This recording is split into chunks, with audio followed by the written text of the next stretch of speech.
up, everybody? Welcome into another episode of Trust the Tape, your favorite NFL draft / kind of Dallas Cowboys podcast. It's good to see you. My name is Jeff. My name is Jeff.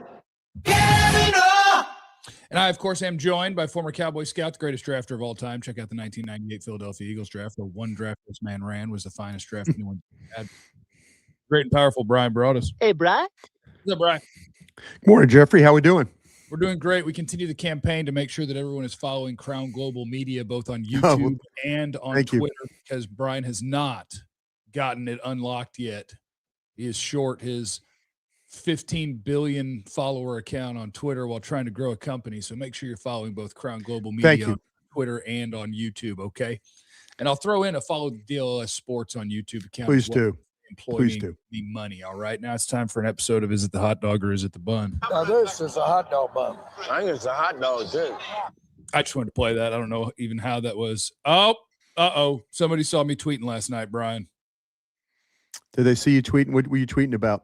I don't want to rub it in that I'm able to tweet, so that seems rude. Oh, no. It's unfortunate. I've got some quality folks trying to help me here. So maybe in the next couple of days we'll be back in full operational mode.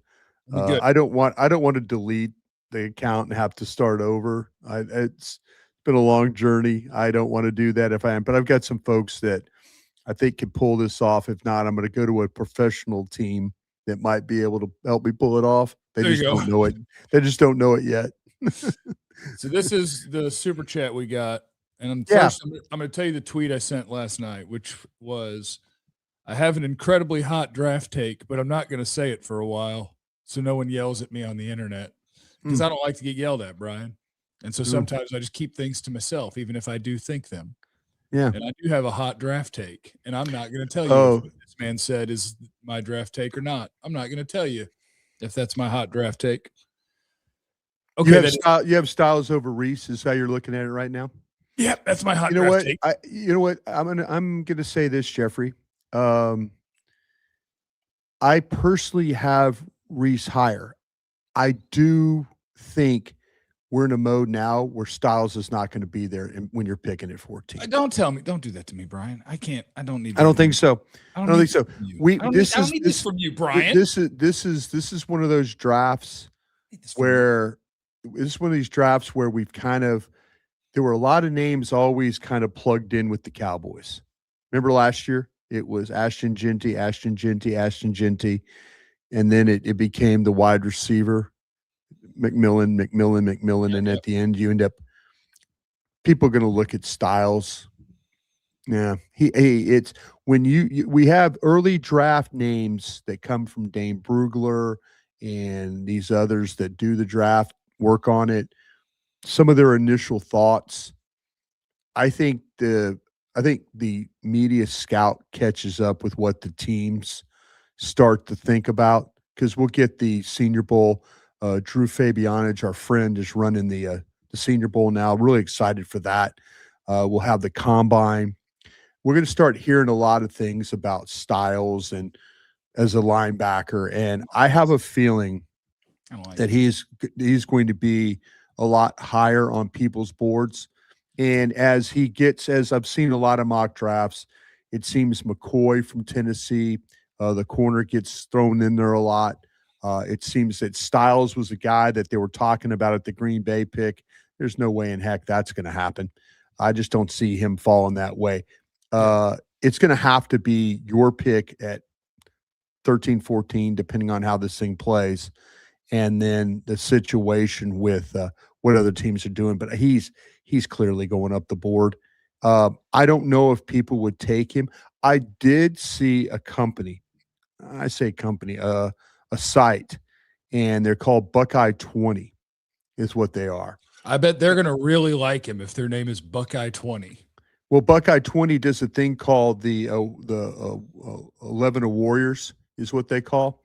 And every year they break down the Ohio State team as they are. And matter of fact, as they broke down the players for this group, Styles was ahead of Reese. McDonald was ahead of Reese. They had Reese as like the sixth best player of, and you had your receiver Smith, they had Tate in there. They had guys that had your safety was up there at number 2. But they had Reese, they had Styles ahead of Reese for this group that obviously is a sight for Ohio State fans with the way they ranked their 11. They had Styles ahead of Reese. So you might not be wrong. Ohio State fans might absolutely see this the way. The one that's interesting is that corner where I'm not the corner, excuse me, the safety where let him drop to the teens. I'll take him too. I think Downs is incredible. I think he's going to be a guy that's probably selected a lot higher than where, I know people have talked about him. I've seen him on a few mock drafts end up at Dallas at 14. I don't see that happening. Well, but that's could be wrong. That's the problem with the Dallas Cowboys is, something you have to embrace your suck. Once you start seeing there might be some suck, you got to embrace the suck and do as poorly as you can. So that they won't do that, Jeff. It won't do that. Just needed to lose last week and this week, and I think we could have got some. We'll see, but we'll see. You know what I don't like? What I don't like is in December, if you start talking about somebody and then you get a bunch of won't be there, no chance, not going to get him. And well, not when you watch the others. 15th, and I'll hear you can't have him about 25 players, and I'm like, guys, this isn't how this works. So CeeDee Lamb, one of the great draft nights I've ever been a part of was the drafting of CeeDee Lamb. That was spectacular. You're right. It takes mistakes. I just can't believe that teams could not look at Styles and not see a complete linebacker.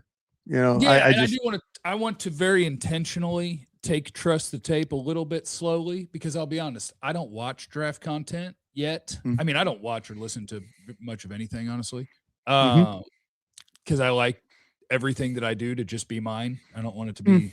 I don't want it to be really influenced, or because I would rather read a book about dragons and wizards. I don't know, but I don't really watch or listen to much. And so what weird. I don't want to do is run out in front of everybody. And I'm sure a lot of people have been watching your stuff, and I'm sure you've talked about all these players a bunch, but I want to intentionally slow it down and make sure that everybody is familiar with what the hell I'm talking about.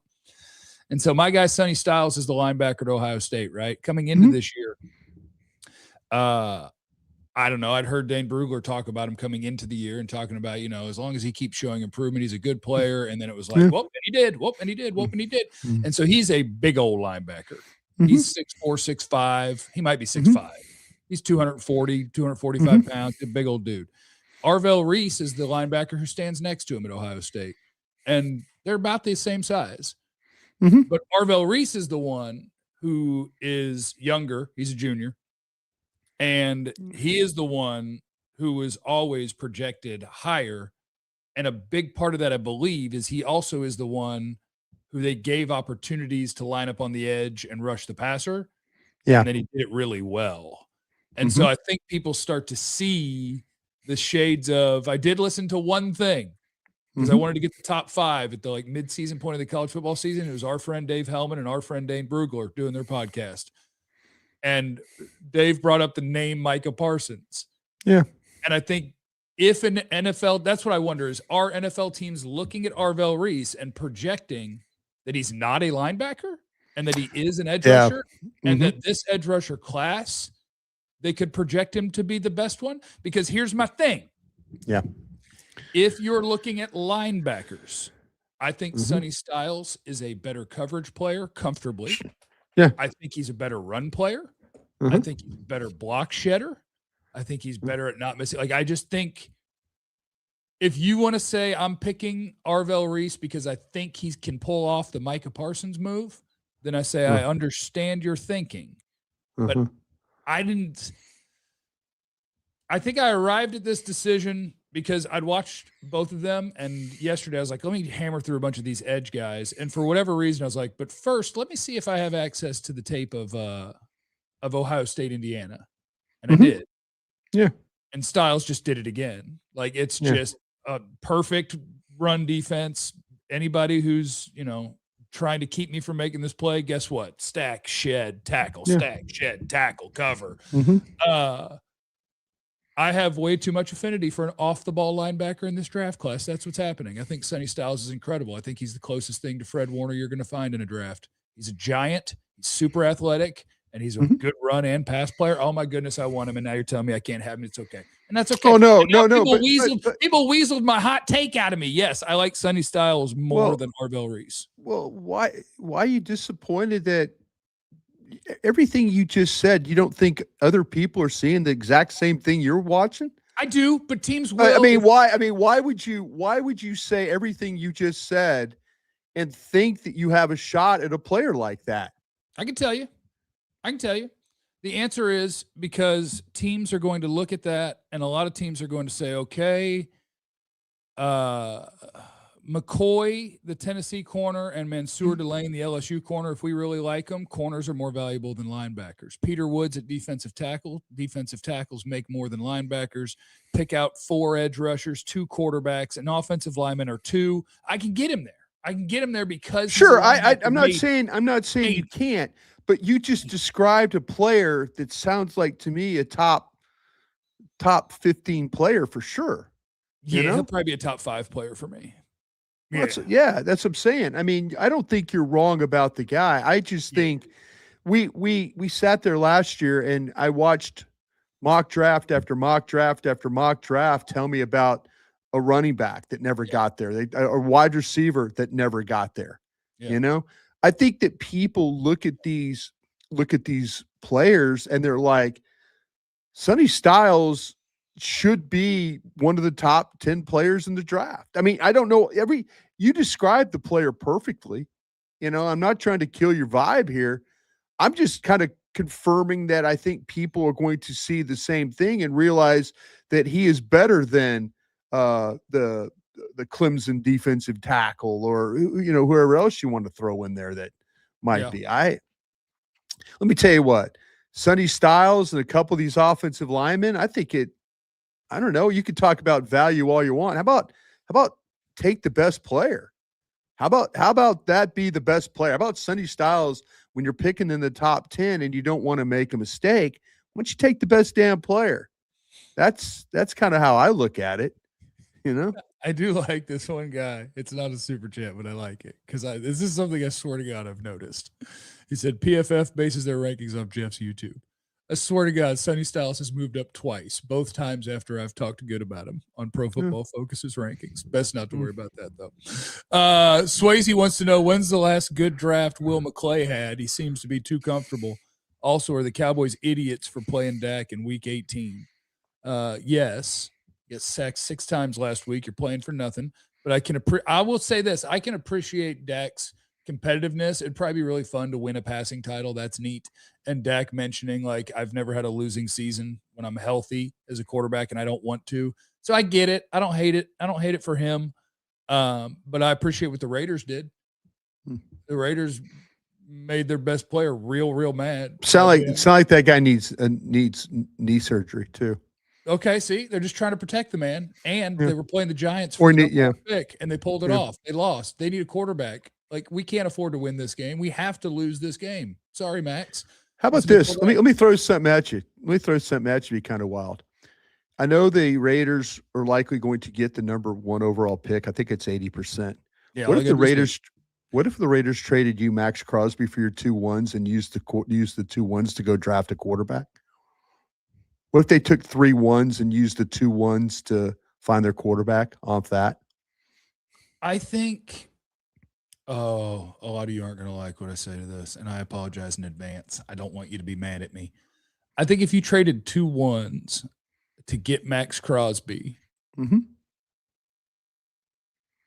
a vacuum, I think I'm okay with that trade. In a big picture view, I would be pissed.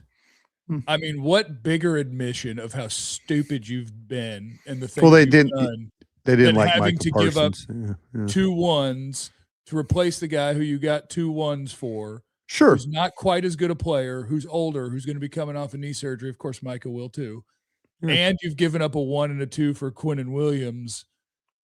all in Max response. Crosby and Quentin Williams might be a pretty damn good pair for you. It would be.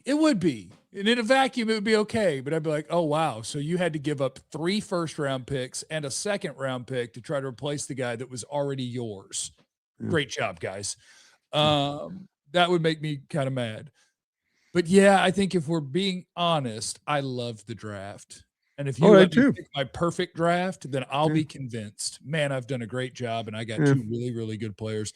The odds that both your guys add up to being Max Crosby is very low. Yeah. Unless you think he's about to be on the way down because he's getting older and he's going to be coming off of something. Yeah, I'd probably do it. And then you're just going to have a team that has no young talent.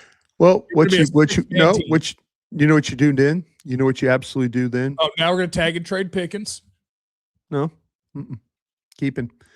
It forces you now to go play in free agency. Oh, Jerry's going to tell you we don't have a pie for that. No, they do. They do. Max and George were tapped out, boys. Don't let him tell that. Don't let him tell you that. That would be great. Yeah, if you found it would suck for no. I mean, you have no. I mean, the draft's gone. But what you now do, it might force the Cowboys to get off their hands and not bottom fish. That would be amazing. It would be absolutely amazing. I do think the Cowboys should be a team that is doing everything they can for a literal 2 to 3 year window. And then, we signed a bunch of contracts that 4 years from now, there's a bunch of dead money, there's a bunch of void years, and that one's going to hurt. But for 2 to 3 years, we're chasing, and we're going to see what we can do. I think that's who they should be. Yeah. Jersey Cowboys in the Super Chat. Follow-up question, would you move By the way, the gentleman asked about Will McClay drafting. His job's hard. I don't know what he does and what he doesn't. This is not – nobody would want to do what Will McClay does. I wouldn't – I mean, as much as I love the Dallas Cowboys, he has an impossible job. He really Quinn does. Picks a guy, and then this guy picks a guy, and that guy picks a guy, and you're like – Will McClay has always got somebody mad at him for something. Yeah. Always. He is always having to deal with his own scouts who feel like that he's favoring coaches, and then the Joneses get mad at him because they're not they're not coming to a consensus which they like, and then he's dealing with the coaches who think that he's not getting the players because he's siding with the scouts. Folks, you don't realize that Will McClay's job is not just stand there and pick players. It's not that. He sets the board. He tries. This is an organization that comes to consensus. You want real change? You want real change? I'll give you real change. How about let Will McClay be the general manager? How about Will McClay? How about the Joneses basically say, okay, listen, we're going to sit over here, the coaches, and that let Will McClay handle the coaches and the scouts and the Joneses how he sees fit, and not that he has to make a consensus with everybody. If Jerry Jones is smart, you take Will McClay and maybe one other guy, somebody that you feel like can evaluate, and they'll go set this board. They'll take the information they get from their scouts and the coaches, and they go find this thing. What this organization needs to do is tighten the access to Jerry and to Will, and not make it where it's a consensus deal. Let Will go and pick the players, and let him go tell the scouts, shut your mouth or I'm going to get rid of you. Coaches, shut the hell up. I'll take your input, but this is what I'm going to do. That's what this thing needs to be now. It doesn't need to be. It doesn't need. You want real change. It's not about giving Will McClay the title. It's about letting Will McClay run the department like it needs to be run, where there's not Barry Switzer telling you that you need to go get DeMarco Murray, or it doesn't need to be Dana Bible telling you, you need to go get this guy. It needs to be all about let Will McClay do his damn job, and let him do it in a way where he's not having to make everybody happy in that organization, because they have to have a consensus. That's the biggest bunch of bullshit there is right now. That's the problem. It's not Will McClay. And listen, Will McClay, there's times when Will McClay absolutely hates me saying things, and that's cool. I mean, but I do respect and I do know what happens in that building. That is a difficult chair to sit in, because you do not have the full control you need to be a drafter. So if you're asking a question, when's the last time Will McClay had a good draft? Never, because Will McClay doesn't get to have the draft. That's not his deal. His deal is helping them put together the board, and that's really it. Until otherwise, don't blame him for all the shit. Now, he's going to have to sit there I give you, you know what? He went out there and he made Dan Quinn happy. Why? He goes and drafts Mozzie Smith. You know what I'm saying? He tries to do things to help his coaches, and he tries to keep the Joneses happy, and he tries to keep the scouts happy. It's a bad job to have because you really don't have control over it. Yep. That's tough. Jersey Cowboys said, follow-up question. Would you move our 12 to 17 range pick in a 2027 first to go get one of the OSU players? That makes me have a random question. Since you owe the better of those two picks, I don't know that you're allowed to trade one because they have access to one and they don't know which one. So I don't think that's right. Trade one. So that not possible. You'd have to trade something else. Yep. And the Cowboys are in such a spot where they need so much. They can't fix all the holes they have.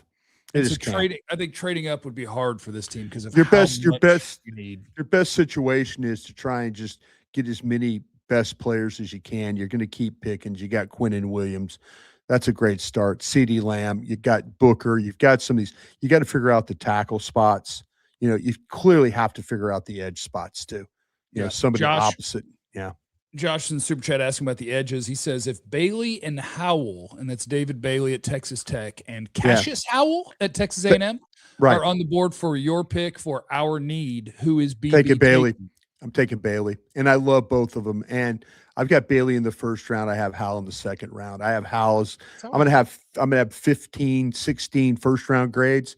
Bailey fits in the 15 to 16 range. Howell would be somewhere 17, 18, 19. He's a first-round player. I just weigh my board, the way I stack my board, I would have Bailey over Howell. I'll tell you another guy, Height, is a pretty damn good player out there at Texas Tech, too. You need to watch him. I want a bendy guy. I want a rusher. I don't give a damn about playing run defense, folks. You better find a way to get a fucking guy to the passer. So you better. I mean, it's clear. Watch this team play. Watch this team play and tell me the pass rush hasn't been awful this year. Tell me that. I can't tell you that. I mean, Aaron White Cotton, listen, I've got my eyes on you too. We're all focusing on Matt Eberflus, and there might be some new coach come in here and blow all these guys out. But I'm just saying, you got no pass rush, and you want to kill these kids in the secondary because they can't hold up. Yeah, they're making mistakes, but they got no damn pass rush. Got none. Yep. None. By the way, Romello Hype moved up about 30 spots on the PFF board after I said I loved him. I just want you to know right. Well, what's our guy, John Owning? Isn't he John Owning a PFF guy? He works with them or for them. I don't know exactly. Maybe John Owning's listening to everybody's programs. Or John's a good dude. Maybe John's a good evaluator. Maybe John's watching the players and telling them when they're wrong. I think John's listening, and John's saying, "Wow, I'm going to watch this guy." And wow, this guy needs to be a little higher than he is. Oh, Height's a good player. I like him. He's been to 4 schools though. Crazy. Started at Auburn, USC.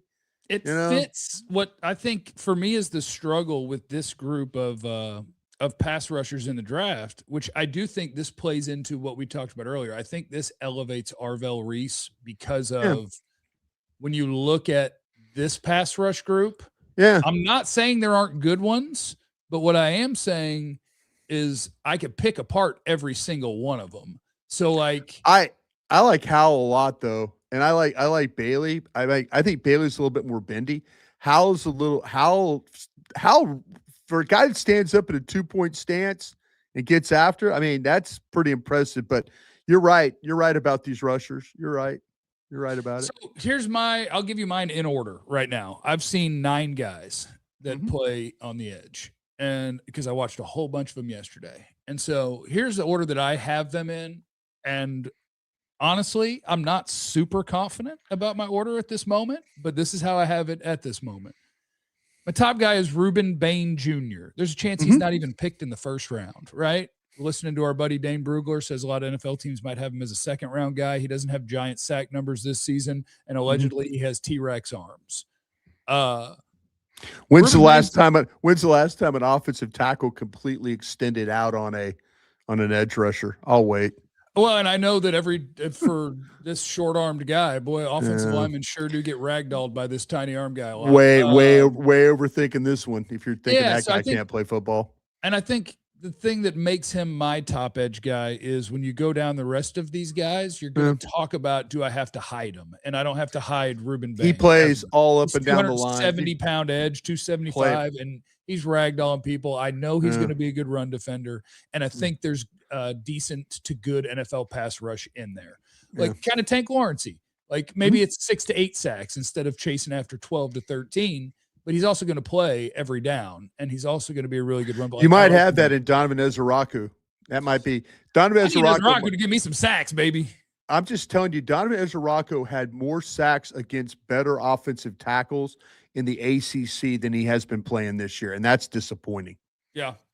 Patty the Pirate said, indeed, the two people he's been asking about for weeks are not football players, but fans of the show from Wisconsin and Maryland, and he's saying hi to them. So hello to Joe and Rob. Thanks, Joe. Rob, appreciate you guys. Thank you. My current second edge guy is David Bailey at Texas Tech. Mine too. And I will go back to, I think you kind of have to hide him in the run game in the NFL, at least as a rookie. Yeah. Like, yes, he's going to be. You got three guys that can play the run. You got three guys that can play the run for the Cowboys. You got one guy. You do not have a bendy edge rusher. David Bailey would be perfect in this defense. Yeah, and whatever the defense might be. And maybe that makes the Cowboys almost uniquely suited to be able to not worry about if a guy's not a great run player, because by God, we just invested everything in the world to getting three defensive tackles. One of the easy things in the NFL to find, we used all of our resources to find it anyway, and now we're desperately searching for the hard stuff to find. And so David Bailey probably fits. The Auburn guy, Falk, is my third ranked edge. I don't see a bendy guy. I see 6'6", 285. I see a guy that's really too long. I see a guy that looks like a lot like a 5 technique. Looks kind of like a 5 technique end. I just don't see. I'm thinking, give me somebody with some bend to him. Like I said, the thing with I can tell you won't like him or my next guy, and you will like the two after them. Who else you got? And that might be the ones, and that might be a Cowboys fit thing. Because I'm just putting the players in order, not necessarily for the Cowboys. Because I do think Falk, the Auburn guy, like this is an NFL tools thing. Like big body dude, fluid mover. Man, but he can't win. The dude has trouble winning there are people that said in 2024, he was a better player. Check the 20. Going back and watching. I watched 20. I'm trying to figure this out. Parcells would have loved this guy. But this is not an explosive player. It's just not. And that's the problem. That's what the Cowboys have. The Cowboys have no explosive players. They don't. If you're going strictly for the Cowboys, because I would tell you my next guy is TJ Parker at Clemson, who I think you're going to say the same thing about. He's not explosive pass they might as well have those two tags touching for me. If you're letting me draft for the Cowboys again, you're going to hear me say it for the next 4 months. Give me an explosive edge player. They have zero. Then Bryan's Cowboys board is Bailey, the Texas Tech rusher. Yeah. Howell, the Texas A&M rusher. That's him. And Height, the Texas Tech other edge rusher. You're undersized, twitched up. Go get the quarterback, dude. 6'3", 240.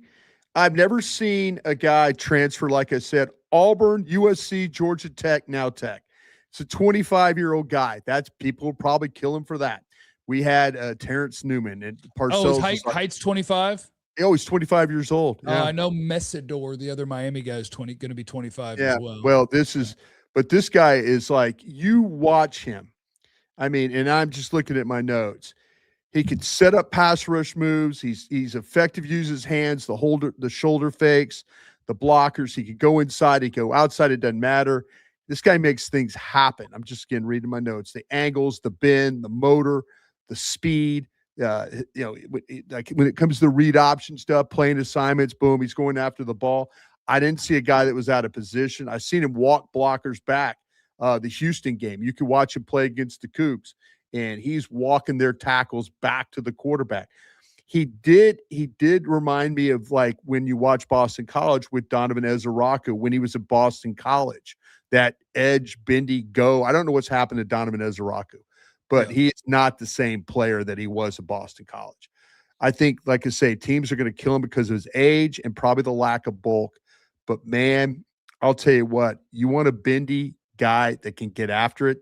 This cat has got it. He has got every bit of that for a football team. I love this. I love it.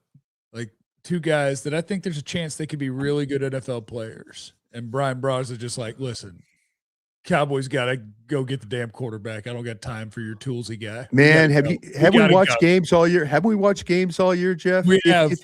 And listen, when we do Trusted Tape, we appreciate the Buccaneer fans and the Rams fans and everybody else that shows up. We love you. But like you said, there's things we talk about with the Cowboys. That's cool. But if I'm looking at the Dallas, we'll talk about the non-bendy Falk guys and those guys. We'll talk about them. But if you're talking Dallas Cowboys, you better go get you an edge rusher that can get after it. Brian, we might need to trade down, or maybe our second pick on Howell or Height. Bailey will be early, I bet. Maybe that's the way we play. Well, the thing about it is, you're in a situation where if you want to trade a pick back, your own pick might be the most valuable one. Because if Green Bay gets in the tournament and say they beat the Bears, then their spot now immediately they go into the divisional. So you lose them for 4 spots. Really, you want Green Bay to lose. I mean, you do, just to keep them where they're at. Because if they win, then they drop down into the divisional group, and that's 4 more spots towards the bottom. So your pick might be the most valuable one. For sure. All right, Brian, I got to go to Pilates. You got to go do stuff. Make sure that you are following Crown Global Media, both on YouTube please do. and on Twitter, as he's trying to create a Twitter juggernaut with the Crown Global account. It's very important. And follow the DLS Sports account as well. It's where you can find me 5 days a week. Brian, appreciate you, brother. Thank you, Jeffrey. Look forward to talking to you on Friday. All right. Peace out, people. Remember, you have no idea what anybody's going through, so be cool to everybody. We love you. Be easy.